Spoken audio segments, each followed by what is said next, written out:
বিশ্ব মিডিয়ার মাধ্যমে আমাদেরকে নানাভাবে বায়াসড করা হয়।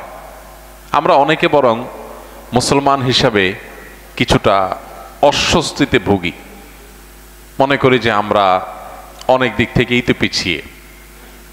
পৃথিবীর উন্নত অঞ্চলগুলোর দিকে তাকালে আমরা দেখি তারা কেউ মুসলমান না, আমরা যারা মুসলমান তারা আমরা নানা দিক থেকে পিছিয়ে আছি।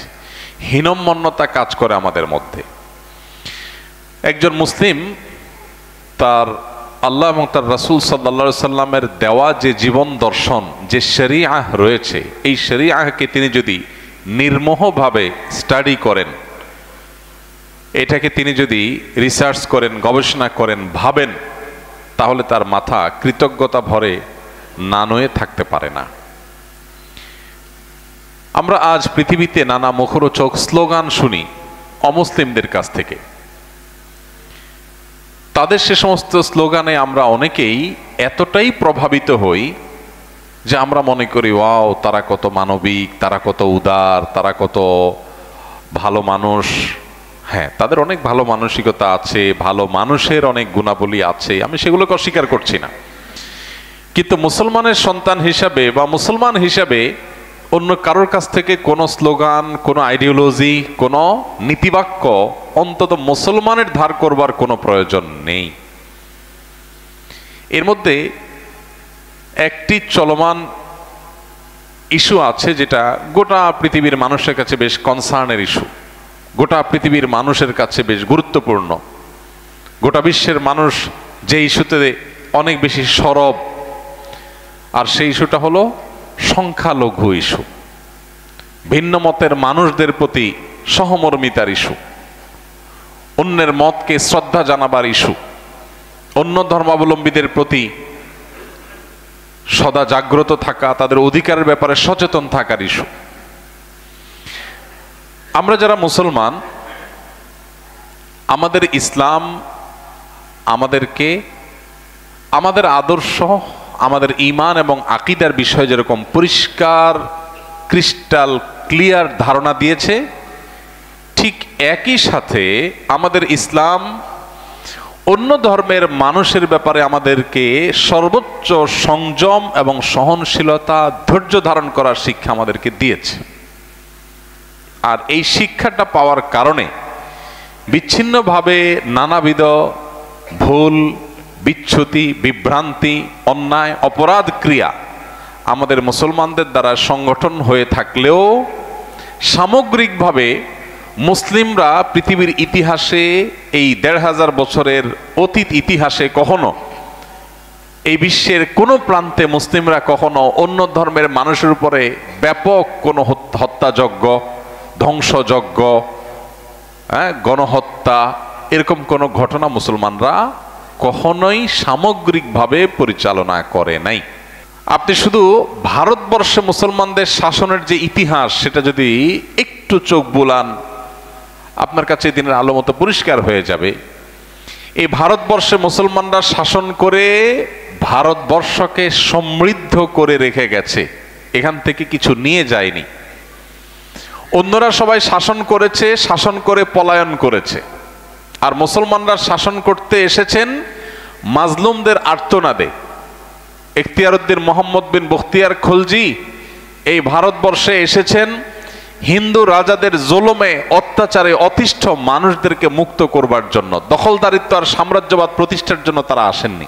শাহজালাল শাহপরান রহিমাহুমাল্লাহ তারা এসেছেন হিন্দু রাজাদের জুলুমে অতিষ্ঠ নাগরিকদেরকে মুক্ত করবার জন্য, দখলদারিত্ব কায়েম করতে আসেননি।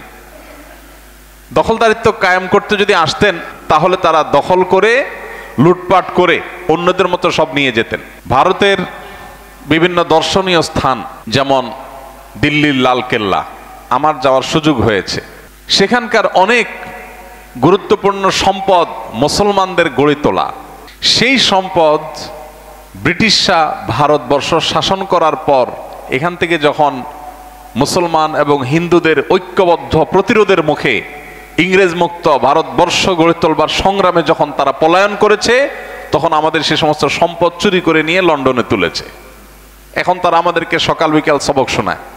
এখনো এই তথাকথিত সভ্য অনেক দেশ আছে যে দেশগুলো শান্তি রক্ষার নামে, শান্তি রক্ষা মিশনের নামে আফ্রিকার অনেক গরিব মুসলিম দেশগুলোকে লুটে পুটে খাচ্ছে, তাদের দেশের শাসক তারা বসাচ্ছে, স্বাধীনতা বলতে কোনো কিচ্ছুই তাদের নাই, তাদেরকে জাস্ট দাস বানিয়ে রাখছে, তাদের খনিজ সম্পদগুলো লুট করছে।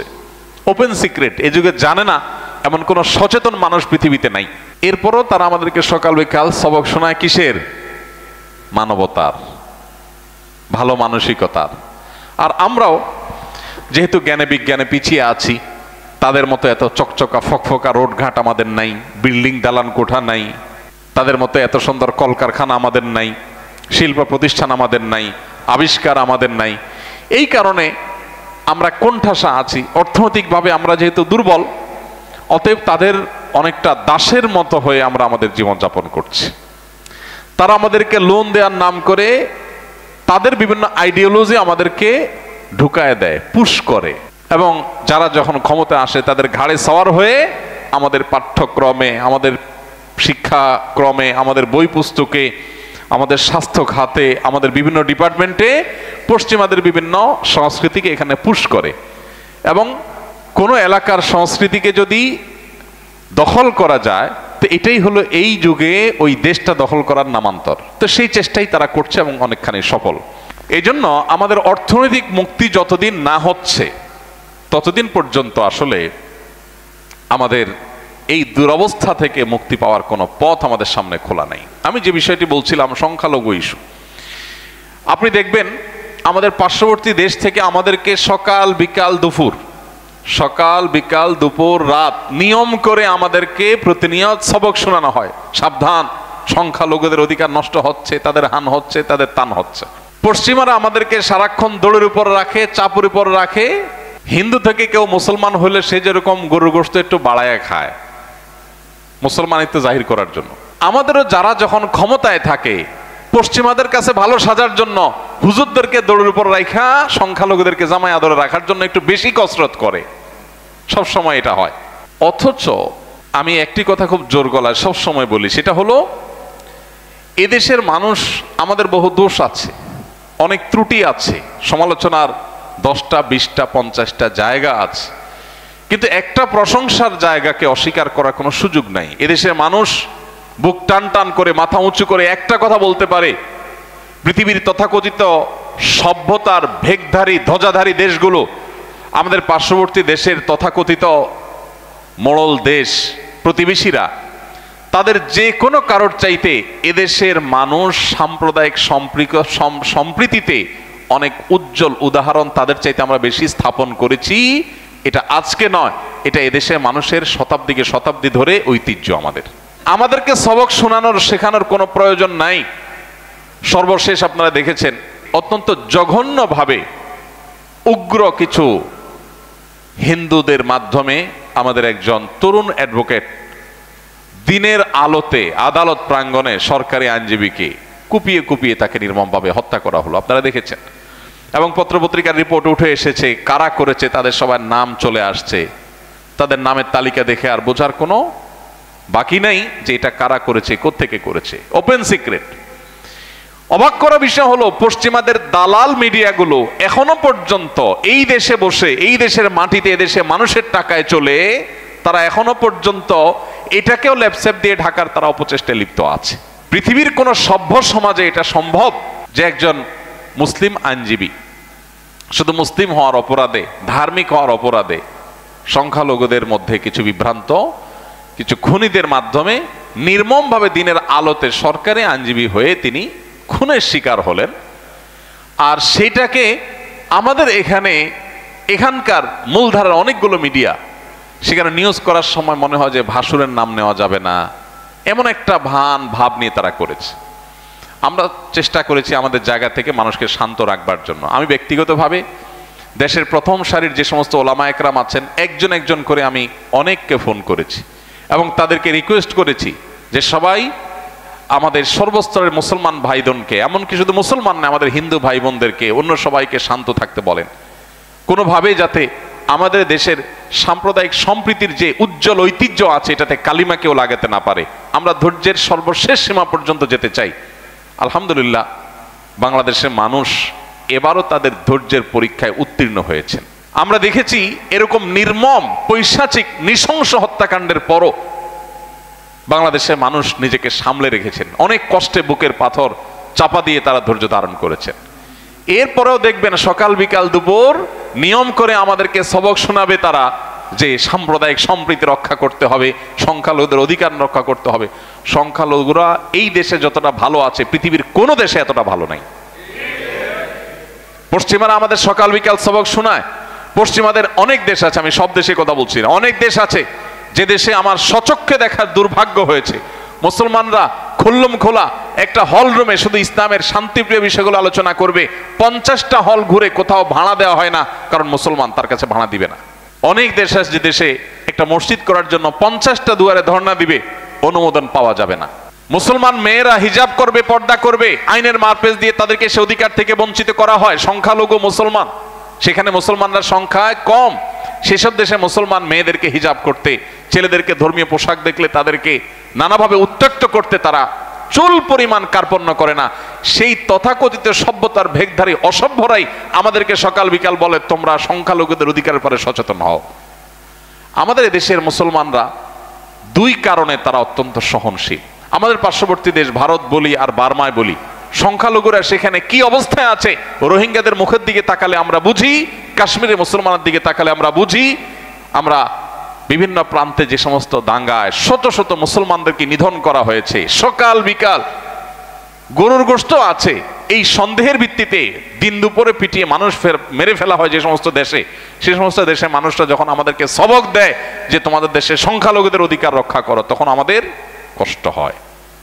সেই সাথে আমাদের আরেকটা কষ্টের জায়গা আছে, সেটা হলো আমাদের দেশে যারা যখন শাসনে আসেন, যারা যখন ক্ষমতায় আসেন, তারা ওই যে বললাম বিদেশিদের চাপে ভালো সাজার জন্য, সাধু সাজার জন্য উল্টা মুসলমানদেরকে আর দৌড়ের উপরে, হুজুরদেরকে আর দৌড়ের উপরে রাখে। অথচ আমরা দেখি, তুরস্কের কথা বলতে পারি, ইউরোপের প্রত্যেকটা দেশে সবচেয়ে বেশি জনগোষ্ঠী মুসলমানদের মধ্যে তার্কিশরা।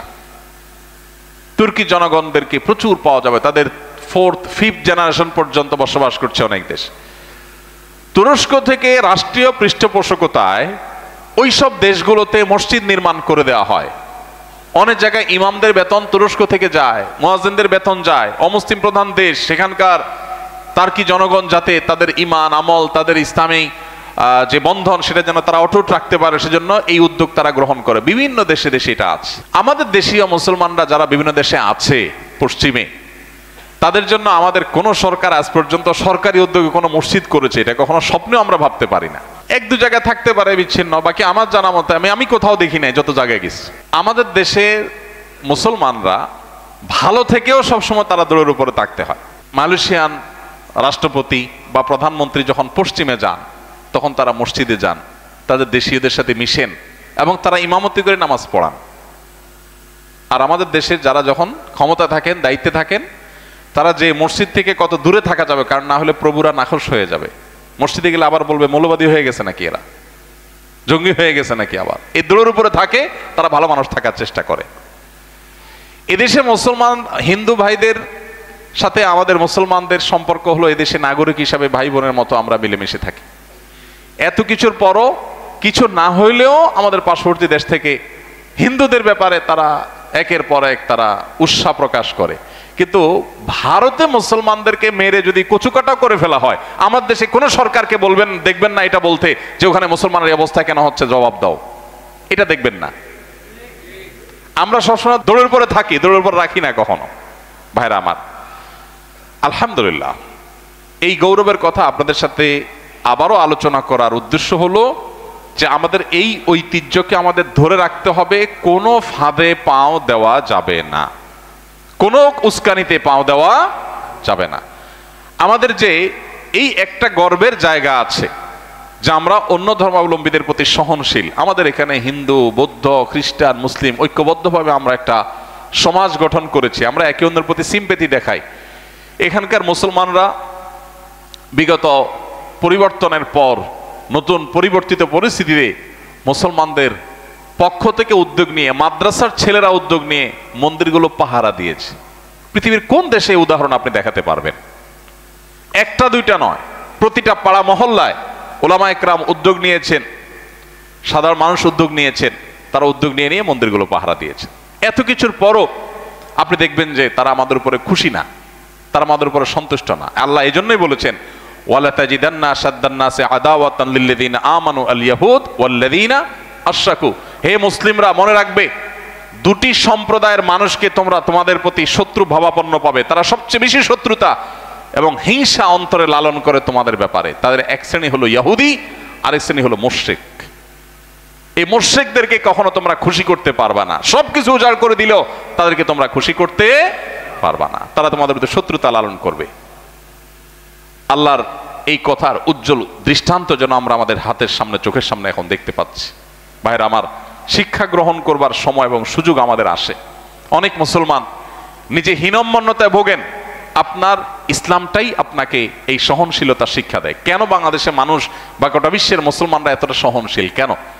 এই সহনশীলতার দুটি কারণ, বিশেষ করে আমাদের দেশীয় প্রেক্ষাপটে আমি দুটি কারণে কথা বলবো। তার একটি হলো, আমার ইসলামটাই আমাকে বাধ্য করে আমার অন্য ধর্মাবলম্বী ভাইকে তার ধর্মীয় স্বাধীনতা দিতে, তার ধর্মীয় স্বাধীনতায় হস্তক্ষেপ না করতে আমার ইসলামই আমাকে নির্দেশ করে, আমার ইসলামই আমাকে সহনশীলতার কথা বলে। আল্লাহ সুবহানাহু ওয়া তাআলা কোরআনে কারিমে বলেছেন, লা ইকরাহা ফিদ্দীন, ধর্ম গ্রহণে কোন প্রকার জবরদস্তি করা যাবে না কাউকে। ভাইরা আমার, আমি প্রায়শই একটা কথা বলি, সেটা হলো আজ এই 2024 সালের এই পৃথিবীতে এখন পরমত সহিষ্ণুতার কথা এটা বলাটা অনেক সহজ, এটা বলাটা অনেক ফ্যাশনের ব্যাপার। কিন্তু 1400 বছর আগের পৃথিবী যেমন ছিল, সেই পৃথিবীর বুকের উপর দাঁড়িয়ে ইসলাম বলেছে, লা ইকরাহা ফিদ্দীন, ধর্ম গ্রহণে কাউকে কোনো জবরদস্তি করতে পারবে না। আজ আপনারা যে সমস্ত স্লোগান, যে সমস্ত নীতিবাক্য বলে আধুনিক হচ্ছেন, সভ্য হচ্ছেন, ইসলাম সেগুলো 1500 বছর আমাদেরকে বলে দিয়ে গেছে। এবং সেই শিক্ষার কারণে মুসলমান যথেষ্ট সংযমী। আমার ইসলামই আমাকে আপনার স্বাধীনতা দিতে নির্দেশ করে, আমার ইসলামই আপনার ব্যাপারে আমাকে সহনশীল থাকতে বলে, আমার ইসলামই আপনার ব্যাপারে আমাকে সর্বোচ্চ ধৈর্য এবং সংযমের পরিচয় দিতে বলে। এই জন্য এই অঞ্চলের মানুষ সাম্প্রদায়িক সম্প্রীতি বলেন, অন্য ধর্মাবলম্বীদের প্রতি সহনশীল থাকা বলেন, এই জায়গাতে আমাদের সবচেয়ে বেশি উদ্বুদ্ধ করে এবং এই অঞ্চলের মানুষ সেটাকে ইমপ্লিমেন্ট করে, কারণ আমাদের ইসলাম। নাম্বার 2, এই অঞ্চলের যে ধর্মীয় নেতৃত্ব আছে, ওলামা একরাম আছেন, ওলামা একরামের আপনি 10টা-20টা সমালোচনা করতেই পারেন, মানুষ হিসেবে তাদের বহুত ভুল বা বিভ্রান্তি থাকতেই পারে, ত্রুটি থাকতেই পারে, কিন্তু স্পর্শকাতর সময়গুলোতে ওলামা একরাম স্বজাতিকে, অনুসারীদেরকে সঠিক গাইড করতে তারা ভুল করেন না। তারা খুবই দায়িত্বশীলতার সাথে স্পর্শকাতর ইস্যুগুলোকে ডিল করেন এবং মানুষকে সঠিক গাইড করেন। তারা বেশিরভাগ ক্ষেত্রে আপনি দেখবেন তারা এমন কোনো বক্তব্য, এমন কোনো বিবৃতি, এমন কোনো উস্কানি দেন না যেটার ফলে সমাজে অশান্তি হতে পারে, বরং মানুষকে শান্ত করেন, গালি খেয়েও শান্ত করার চেষ্টা করেন। অতএব ইসলামের এই সৌন্দর্যগুলো দেখে আমাদের আরো ঈমান আমাদের বৃদ্ধি হওয়ার কথা, আমাদের ঈমান বৃদ্ধি হওয়া দরকার। ঈমানের ইসলামের প্রতি আমাদের বেশি আরো আস্থা এবং বিশ্বাস তৈরি হওয়ার কথা, যে ইসলাম আমাকে যা দিয়েছে এটাই আমার সর্বোচ্চ আধুনিক, সর্বোচ্চ সভ্য, সর্বোচ্চ ভালো মানুষ হওয়ার জন্য যথেষ্ট। আলহামদুলিল্লাহ। ভাইরা আমার, এই জন্য আমাদের চোখ কান খোলা রেখে চলতে হবে, সচেষ্ট থাকতে হবে। আমাদের প্রতি যারা শত্রু ভাবাপন্ন তাদের কথা কোরআন বলে দিয়েছে, আমরা শুধু সতর্ক থাকতে হবে। সেই সাথে আমাদের যাতে ওই যে ঐতিহ্যের গায়ে কেউ কালিমা লেপন না করে সেটিও মাথায় রাখতে হবে। এবং একই সাথে আমাদেরকে পৃথিবীর বিভিন্ন দেশ থেকে যখন সবক দেওয়া হয়, এটা করো সেটা করো, মানবাধিকার, মানবতা, হানতান, সংখ্যালঘু, নারী অধিকার, তখন একজন মুসলমান হিসাবে আমার প্রাউড ফিল করা দরকার যে তুমি যে সবক আমাকে দিচ্ছ ওই সবক তোমার কাছ থেকে নেই আমার কোনো প্রয়োজন না, আমার কোরআনই যথেষ্ট, আমার হাদিসই যথেষ্ট, এর মধ্যেই আমার সকল সমস্যার সমাধান নিহিত আছে। ওলামা একরামকে বা ধর্মীয় জনগোষ্ঠীকে সমাজের মূল ধারার সাথে অন করে তাদেরকে অনবোর্ড করতে সবসময় আমরা দেখি এক ধরনের হেজিটেশন থাকে যারা যখন পাওয়ারে থাকে। অথচ এদেশের মানুষ ধর্মপ্রাণ, এদেশের মুসলমানরাও ধর্মপ্রাণ, হিন্দু ভাইরাও তাদের ধর্মপ্রাণ। অতএব এই ধর্মপ্রাণ মানুষের দেশে ধর্মীয় মূল্যবোধকে যদি শ্রদ্ধা না জানানো হয়, ধর্মীয় ব্যক্তিত্বকে যদি অনবোর্ড করা না হয়, তাদেরকে যদি আপন করা না হয়, তাদেরকে যদি রাষ্ট্রকে ওন করতে দেওয়া না হয়, তাদেরকে যদি দূরে ঠেলে রাখা হয়, কোণঠাসা করে রাখা হয়, তাহলে কি হবে? তাহলে একটা দেশ কোনো দিন এগিয়ে যেতে পারে না। একটা দেশ এগিয়ে যেতে হলে এই বিপুল জনগোষ্ঠীকে অনবোর্ড করতে হবে, তাদেরকে অন করতে হবে, তাদের মূল্যবোধের প্রতি শ্রদ্ধা দেখাতে হবে। তাহলে ইনশাআল্লাহ আমাদের এই প্রিয় স্বদেশটা এগিয়ে যাবে। আমরা দোয়া করি আল্লাহ রাব্বুল আলামিন কোনো ষড়যন্ত্রে যেন আমাদের এই সাম্প্রদায়িক সম্প্রীতির ঐতিহ্যকে কোনোভাবে যেন নষ্ট হতে না দেন। আমরা আল্লাহর কাছে সেই দোয়া ব্যক্ত করি। ভাইরা আমার, সর্বশেষ যে কথাটি বলতে চাই তা হলো, এদেশে সবসময় ধর্মীয় ইস্যুতে ধর্ম ব্যবসা করে সবচেয়ে বেশি রাজনীতিবিদরা। আমরা সাধারণত ধর্ম ব্যবসায়ী বলে সেই সমস্ত হুজুরদেরকে অনেকে গালি দেই যে হুজুররা টুপি দাড়ি লাগায়া ধর্মের ব্যবসা, ধর্মের লেবাস লাগায়া তারা মানুষকে ধোঁকা দেয়। তাই আমরা অনেকে বলি বা বলতে দেখা যায়। এদেশে প্রকৃত অর্থে ধর্ম ব্যবসায়ী তারা যারা ভোটের জন্য মাথায় টুপি দেয়, হাতে তসবি নেয়, মাথায় কাপড় দেয়, মুসলমান সাজে, ক্ষমতা আসার পরে আর মুসলমানদের চিনে না, আল্লাহ আল্লাহ রসুলের চিনে না, কোরআন হাদিস আর চিনে না।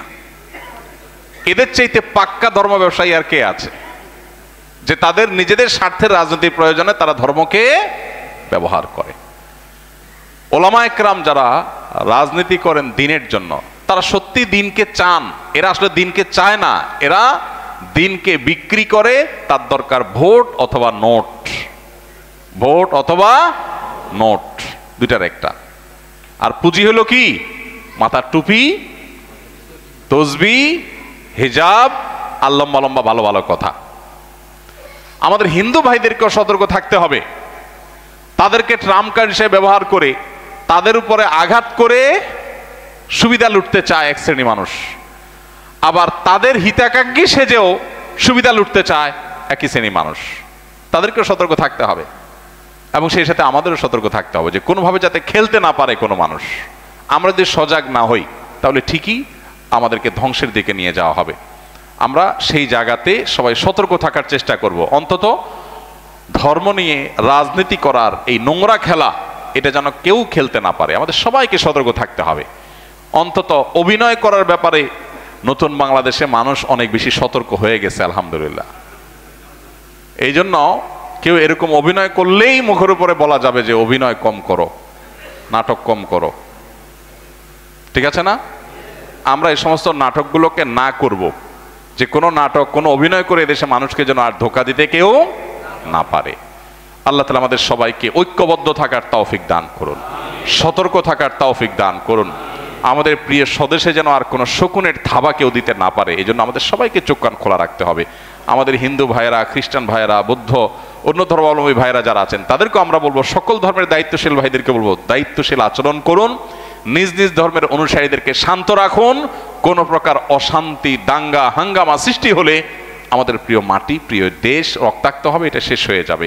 এত ঘনবসতির দেশ, এত ধর্মীয় আবেগের দেশ, এখানে ধর্মীয় আবেগকে যদি নিয়ন্ত্রণ করা না যায় তাহলে মেসাকার হয়ে যাবে, আর সেটা আমরা কখনো হতে দেব না ইনশাআল্লাহ। আমাদেরকে ঐক্যবদ্ধ থাকতে হবে। সেই সাথে একজন মুসলমান হিসাবে আমাদের মনে রাখতে হবে যে আমি ধর্মীয় উদারতার কথা বলবো, ধর্মীয়ভাবে উদাসীন আমি হব না। উদারতা এক জিনিস আর উদাসীনতা আরেক জিনিস। আমার হিন্দু ভাই তার ধর্ম পালন করছে, আমি তাকে তার রাইট দিব। আমার খ্রিস্টান ভাই, বৌদ্ধ ভাই তার ধর্ম পালন করছে, আমি তার অধিকার দিব। কিন্তু আমি ডাইলভাত হয়ে, জগা খিচুড়ি হয়ে, তার সাথে একাকার হয়ে আমার ইমান আকিদাকে জলাঞ্জলি করব না। আমার ইমান আকিদার ব্যাপারে আমাকে নো কম্প্রোমাইজে থাকতে হবে। আমি তাওহীদবাদী মুসলমান, আমার আদর্শের জায়গায় পরিষ্কার থাকতে হবে। আমি আরেকজনকে তার অধিকার দিব, এর মানে এই না যে আমি মনে করব ঠিক আছে আমরা সবাই মিলে বা মুসলমান আল্লাহ আল্লাহ বা হিন্দু রাম রাম। একটা উর্দু কবিতার অংশ যে মুসলমানদের সাথে মসজিদে আল্লাহ আল্লাহ করব, আবার হিন্দুদের সাথে মন্দিরে যায় রাম রাম করব। এই দুই নাম্বারই করা কোনো আদর্শবাদী মুসলমানের কাজ হতে, যার কোনো আদর্শ নাই, মুখে আল্লাহ বিল্লাহ বলে, মুখে তাওহীদের কথা বলে, আবার যা আরেকটাও করে, এ হলো দেউলিয়াপনা মুসলমান, দেউলিয়া মুসলমান, যার আদর্শের কোনো ভিত্তি নাই। যে বিশ্বাস করে ইন্না শিরকা লাযুলমুন আযীম, আল্লাহর জমিনে সবচেয়ে বড় অপরাধ আল্লাহর সাথে শিরক করা, এটা আল্লাহ তাআলা মাফ করবেন না। সে কখনো শিরকের ধারে কাছে যেতে পারে না, শিরকে সহযোগিতা করতে পারে না। কেউ শিরককে তার ধর্ম হিসাবে গ্রহণ করছে, তাকে সে রাইট দিবে, অধিকার দিবে, নিরাপত্তা দিবে, সেখানে কাউকে কোনো প্রকার আঘাত করতে দিবে না। এর মানে এই না যে তার আদর্শকে জলাঞ্জলি দিয়া সে জগা খিচুড়ি হয়ে ধর্ম যার যার উৎসব সবার হয়ে সে একাকার হয়ে মিশে যাবে না। মিশেই যদি যান আপনি, তাহলে আপনার আদর্শ থাকলো কোথায়, বিশ্বাস থাকলো কই? আপনি সব ক্ষেত্রে অতি উদার হয়ে যান, তাহলে আপনার আদর্শ জিরো, আপনার কোনো আদর্শ নাই, আপনি মুসলমান না। অতএব ভাইরা, এখানে উদারতা এবং উদাসীনতার মধ্যেও আমাদের কি করতে হবে, পার্থক্য করতে হবে। আল্লাহ রাব্বুল আলামিন আমাদের সবাইকে ফিতনা সংকুল সময় আমাদের ঈমানকে অটুট রাখবার তৌফিক দান করুন। সকল প্রকার ষড়যন্ত্র থেকে আল্লাহ তাআলা আমাদের এই প্রিয় ছোট্ট মাতৃভূমি থেকে আল্লাহ তাআলা হেফাজত করুন, এবং আমাদের মধ্যে এই যে বিভিন্ন সম্প্রদায়ের বিভিন্ন ধর্মের মানুষের মধ্যে সহাবস্থান রয়েছে, শান্তিপূর্ণ ঐতিহ্য রয়েছে, এটাকে আল্লাহ তাআলা আমাদের ধরে রাখার তৌফিক দান করুন। আমি একটি উদাহরণ প্রায় সময় দেই। চট্টগ্রামে হাটহাজারী মাদ্রাসায় আমি পড়েছি, সেখানকার ছাত্র। বাংলাদেশের সবচেয়ে প্রাচীনতম সবচেয়ে বড় ধর্মীয় শিক্ষা প্রতিষ্ঠান হাটহাজারী মাদ্রাসা। মাদ্রাসার মসজিদের যে ওয়াল আছে, এই ওয়ালের ঠিক কোল ঘেঁষেই একটা মন্দির আছে। সেই শৈশব থেকে আমরা দেখে আসছি, শত বছরের ঐতিহ্য এই মাদ্রাসা, আবার একই সাথে এই মন্দির পাশাপাশি। কিন্তু এই হাটহাজারী মাদ্রাসা থেকেই হেফাজতের উত্থান হয়েছে। নবী ও মাওলানার বিরুদ্ধে দেশব্যাপী সবচেয়ে বড় সংগ্রাম, সবচেয়ে বড় বিপ্লব, সবচেয়ে বড় প্রতিবাদ এখান থেকে নেতৃত্ব দেওয়া হয়েছে, হাটহাজারী থেকে চট্টগ্রামে।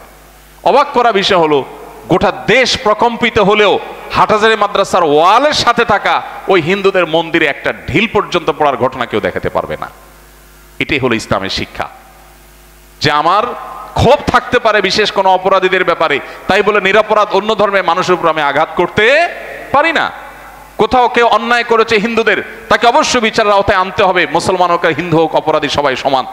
কিন্তু তাই বলে আমি কোনো হিন্দু ভাইদের মন্দিরে আঘাত করতে পারি না, কারোর বাসায় আঘাত করতে পারি না, কারোর গায়ের উপর আঘাত করতে পারি না। আমরা আমাদের ঐতিহ্যকে ধরে রাখতে চাই। ভারতে মুসলমানদের চাকরির পার্সেন্টেজ কত কারোর জানা আছে? কত পার্সেন্ট লোক চাকরি করে, মুসলমানরা চাকরি পায় ভারতে? আর বাংলাদেশে হিন্দু ভাইরা চাকরি পান কত পার্সেন্ট?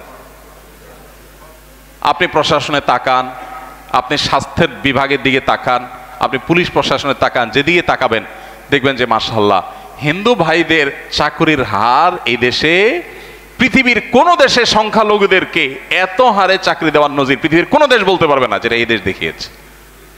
এরপরও আমাদেরকে সংখ্যালঘুদের অধিকারের সবক শোনাইতে আসো তোমরা, তোমাদের মুখে এটা মানায় না, তোমাদের মুখে এটা মানায় না। তোমরা আমাদের এটা বলার কোনো অধিকার রাখো না। তোমরা কে এটা বলার? এদেশে মানুষ সংখ্যালঘুদেরকে যেভাবে জামায় আদরে রেখেছে, সযত্নে আগলে রেখেছে, পৃথিবীর কোনো দেশ সেটা করতে পারে নাই। অনেক দেশ অনেক দিক থেকে উন্নত হতে পারে, এই জায়গায় বাংলাদেশের মানুষের কাছে অনেক দেশ পিছিয়ে আছে। অতএব আমরা কোনোভাবে বিভ্রান্ত হব না, ফাঁদে পা দেব না, আমরা নিজেদেরকে সংযত রাখবো। এবং আমাদের হিন্দু ভাই বোনদেরকেও আমরা বলতে চাই, আশ্বস্ত করতে চাই, এই দেশের নাগরিক আপনারা, এই দেশের মালিকানা আপনাদেরও আছে। সো আপনারা মুসলমানদের প্রতি আস্থাশীল থাকুন। বাহিরের মানুষদের কারোর উস্কানিতে পা দিয়ে আপনারা এমন কিছু করবেন না যে দেশের শান্তি শৃঙ্খলা বিঘ্ন হয়। আল্লাহ তাআলা আমাদের সবাইকে শান্তিপূর্ণভাবে আমাদের এই প্রিয় স্বদেশকে এগিয়ে নিয়ে যাওয়ার তৌফিক দান করুন। আবারও শুরুর কথা দিয়ে আমি শেষ করছি, আলহামদুলিল্লাহ আলা নিআমাতিল ইসলাম। আল্লাহ যে আমাদের ইসলামের নেয়ামত দিয়েছেন, যে ইসলামের নেয়ামতে সর্বোচ্চ উদারতা, সর্বোচ্চ সৌন্দর্য, সর্বোচ্চ ব্রডনেস, সর্বোচ্চ শৃঙ্খলা, সর্বোচ্চ শান্তি প্রতিষ্ঠা, অন্যের প্রতি সহিষ্ণুতা, সবকিছু শিক্ষা যেখানে দেওয়া হয়েছে, আধুনিক বিশ্বের এই পর্যায়ে এসে, আধুনিক পৃথিবীর এই পর্যায়ে এসেও যেই ইসলাম আমাকে কোনো দিক থেকে পিছিয়ে রাখেনি, বরং অন্য অনেকের চাইতে এগিয়ে রেখেছে, সেই ইসলামের একজন অনুসারী হিসাবে আমি আলহামদুলিল্লাহ